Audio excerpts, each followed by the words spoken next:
There are many scripture scholars who feel this passage belongs in the Gospel according to Luke, not the Gospel according to John, that it was edited in the wrong place.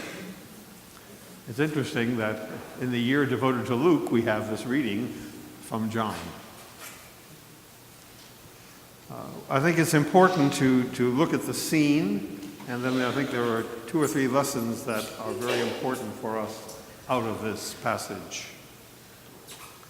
The scene is a big public marketplace. I mean, this was the festival days, and everybody had come to town. So it's the Super Bowl of Jerusalem. And the Super Bowl of Jerusalem makes a lot of people around are excited and probably leads to some activities that's not of the best kind, as big events usually do. Somehow this woman was caught in the very act of committing adultery. Interesting, of course, only the woman's brought forward. Double standards. Although Moses said both of them were to be stoned. The purpose of this, however, is the Pharisees are not interested in her. They're not interested in what she did. They're interested in trapping Jesus. Because he either has to contradict the law of Moses that said she should be stoned, and also find himself on the part of the Pharisees, and then he abandons this kind of merciful view he has of things. Or he agrees with the law of Moses and gets in trouble with a Roman army that doesn't allow this kind of thing. So they figured they had him. Whichever way he answers, they got him. I'd love to know what he wrote on the ground. It's the only evidence we have that he could write, but we'd love to know what he wrote. Probably a few key passages that people recognized in their life. Anyway, when he challenged them to, you go ahead and throw the first stone, they all kind of knew that he knew more than they wanted him to know. And so they drifted away. And the crowd disappeared too. Everybody was gone, just Jesus and the woman. And Jesus said, I'm not going to condemn you, but this is still wrong, so don't do it again. First of all, we have to be very careful about picking up rocks to throw at somebody.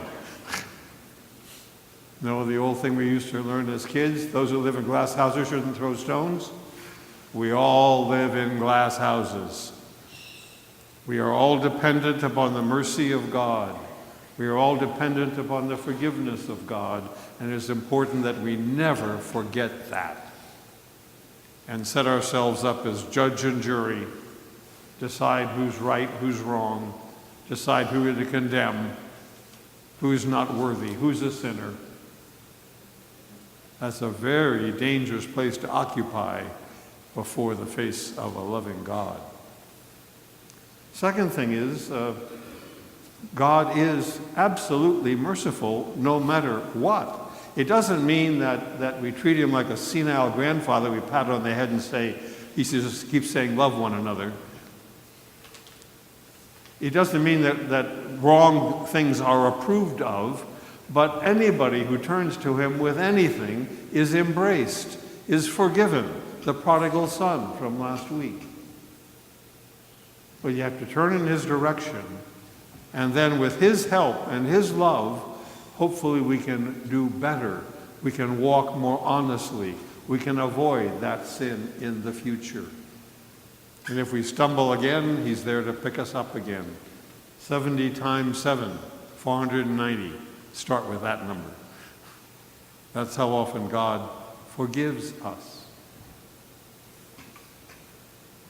Finally, I think it's important to know we are supposed to be forgiving of one another the way God forgives us. Because we all stand in need of forgiveness, and we all stand to need to forgive others. There's a story I heard some years ago of a father and son that got in a real tiff. And the son simply left home. This was in Spain. And the father became very guilt-ridden, repentant, sorry for what he'd done that forced his son to move that way. And so he looked all over for him. He went out, and every place the son had used to go or people he used to associate with, he tried to find his son Paco.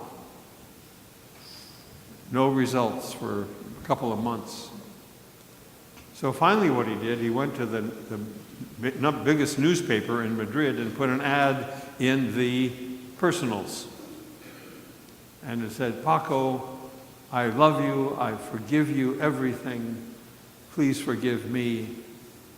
I'd like to meet you in front of the post office, in front of the newspaper office at noon on Saturday, if you're willing to come."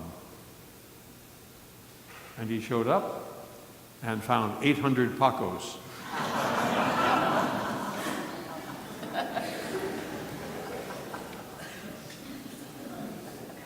There's nobody doesn't need reconciliation.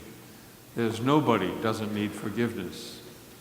There's nobody whose relationships are all the way we want them to be. We have to be forgiving as we have been forgiven, loving as we have been loved. And with God's help, together, we'll grow to be merciful as He is merciful, show His mercy as it has been shown to us.